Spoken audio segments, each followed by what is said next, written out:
Gracias por continuar en nuestra sintonía. Estamos hablando sobre la situación fiscal, económica de Estados Unidos y decíamos que ahora íbamos a pasar, Álvaro, a la parte de Europa, ¿verdad? Y yo me acuerdo en 1994, cuando fue la crisis del tequila en México, ¿te acordás? Luego vino la crisis samba en Brasil, vino la crisis asiática. En aquellos tiempos, y lo que se nos recomendaba a todos los países que pudiéramos tener problemas, eran unos ajustes bastante fuertes y el Fondo Monetario se aseguraba que todo el mundo hiciera los ajustes que fueran realmente draconianos, ¿verdad? Pero ahora estás hablando de países como Irlanda, que ha tenido déficit de 30% del PIB en un año por 20% de deuda y 10% de déficit. Países como Italia, como España, el mismo Estados Unidos con déficit de 10% del PIB en algunos años o más. Entonces, ¿cómo explicamos esa diferencia de actuaciones en otros momentos con estas actuaciones de estos países y qué podemos prever en el futuro cercano? ¿Se van a dar los ajustes que se requieren o vamos a seguir pateando la pelota hacia adelante? Pues? Sí. Bueno, yo creo que el caso europeo sirve de mucho ejemplo de lo que está pasando en Estados Unidos y además es divertido porque hasta el año pasado pues Estados Unidos digamos, se sentía superior porque ellos han ido resolviendo mejor la crisis que se originó o que se desató en 2008-2009 mejor que Europa, pero ahora ya están mostrando un comportamiento similar. Y las similitudes están en tres cosas, ¿verdad?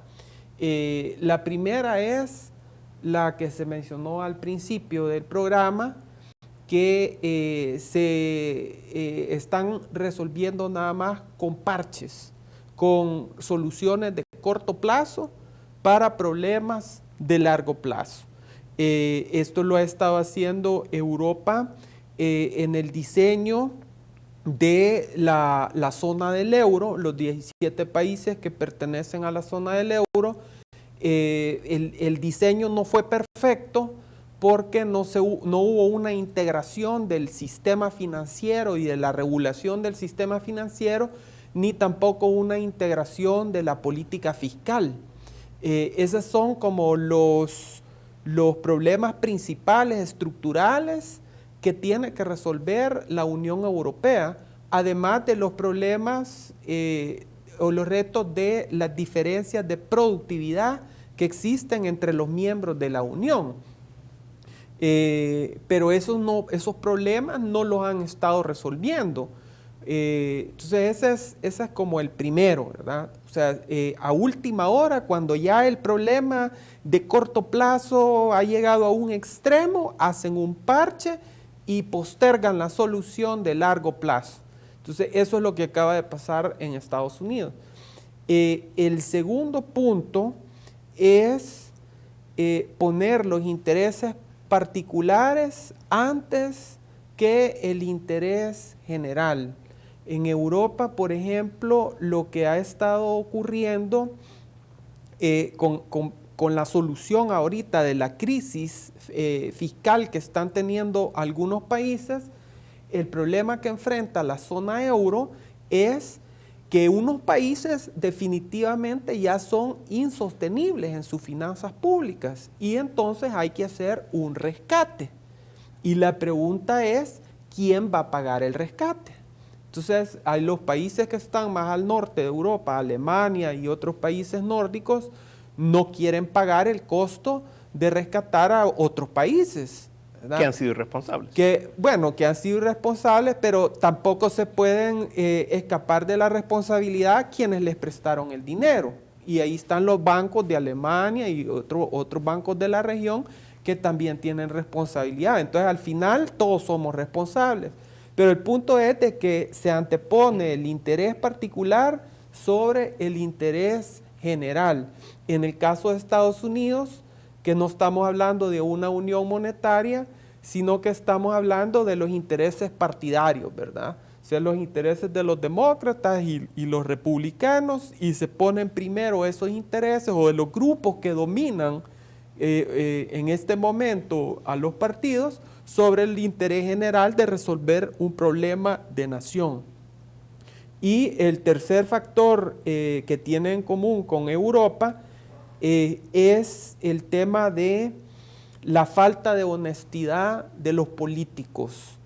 O sea, que no le explican a sus votantes cuál es el verdadero problema, ¿verdad? Y cómo se soluciona. Sobre todo porque con esto que tú hablabas de los ajustes, de la necesidad de, bueno, decía William, de reducir los gastos y tomar las decisiones, eso es bajar las expectativas de la gente. O sea, una persona honesta le tiene que decir a la gente, miren, aquí tenemos todos que bajar nuestras expectativas de calidad de vida, ¿verdad? O si no, la cosa después va a ser peor. Pero ningún político se atreve a hacer eso porque entonces pierde votos. Se está compitiendo con otros políticos que venden sueños, que venden expectativas, y voy a venir yo como no sé, en inglés le llaman el Doctor Doom, ¿verdad? El que trae las malas noticias. Entonces ningún político quiere traer las malas noticias.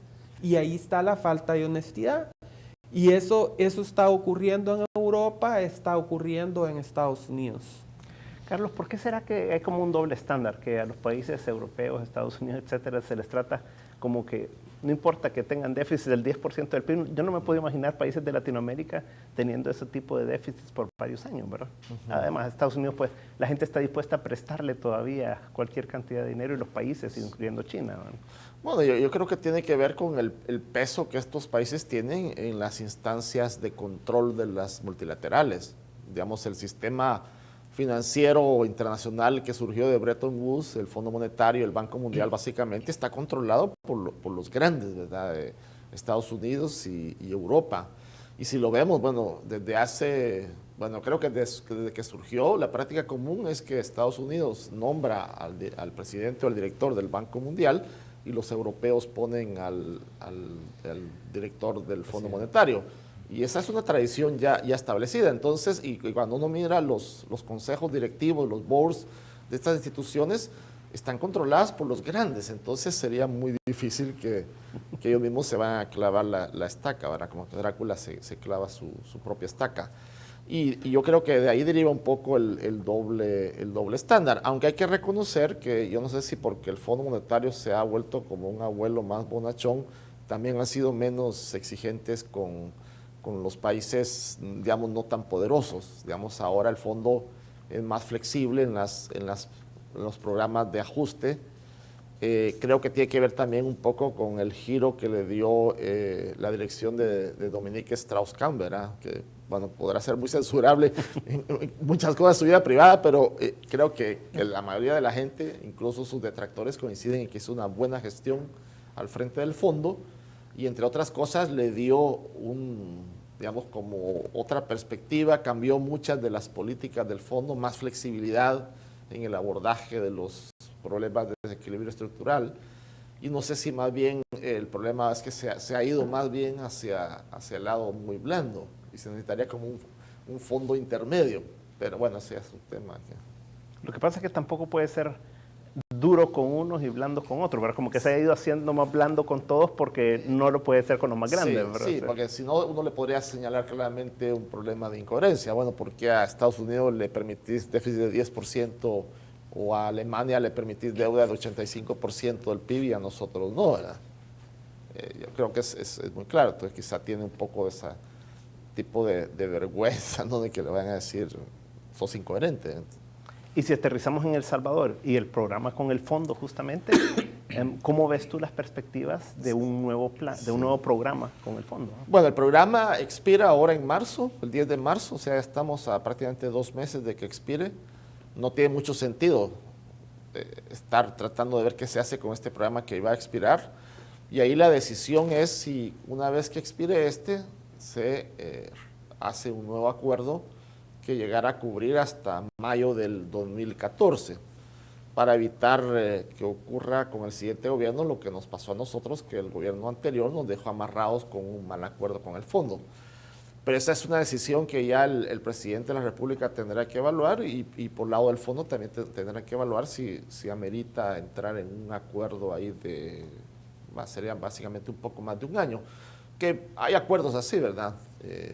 Cortos. De hecho, el programa que tenemos actualmente de 3 años es bastante inusual. Normalmente los programas precautorios con el fondo son 1 o 2 años. Entonces, por ese lado no le vería ningún inconveniente, pero ya es un tema de una decisión política, tanto del Ejecutivo de El Salvador como del directorio del Fondo Monetario. ¿Y cómo ves tú el déficit para este año, para este 2013, Carlos? Para 2013.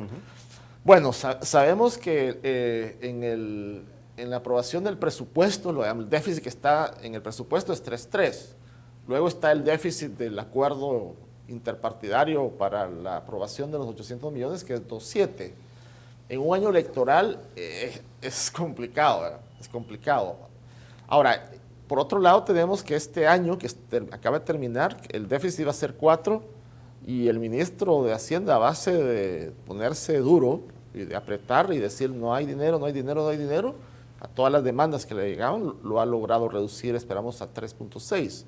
O sea que hay margen para contener gastos si uno se pone serio en que no se va a gastar.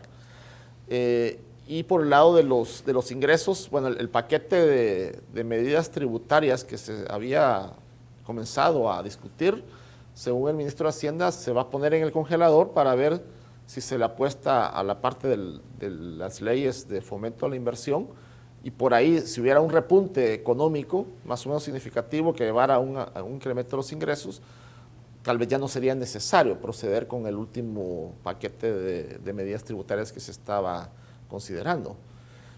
Pero son, digamos, todas variables que están ahí sobre el tablero, ¿no? Ahora, ¿pero qué va a pasar con los 800 millones, Carlos? Porque los 800 millones ya los tienen ustedes guardados en el Banco Central, ¿verdad? Bueno, yo esperaría que se cumpla lo que la Asamblea estableció. La idea original del ministro era retirar completamente los letes que había con esos 800, de tal manera que cambiaba la composición de la deuda, pero no el nivel de la deuda, y al mismo tiempo se le ponía una llave a la emisión de nuevos letes. Ese era el plan, y sigue siendo el plan del ministro. Ahora, obviamente va a depender de las presiones que haya. De momento, ahorita en estos días ya se van a empezar a redimir anticipadamente el lete, los primeros 400 millones, y la idea es que eventualmente se logre autorización de la Asamblea para limpiar los otros 400 millones, y además el acuerdo de los partidos establece que si se hace eso, el tope del letes es de 15% de los ingresos corrientes.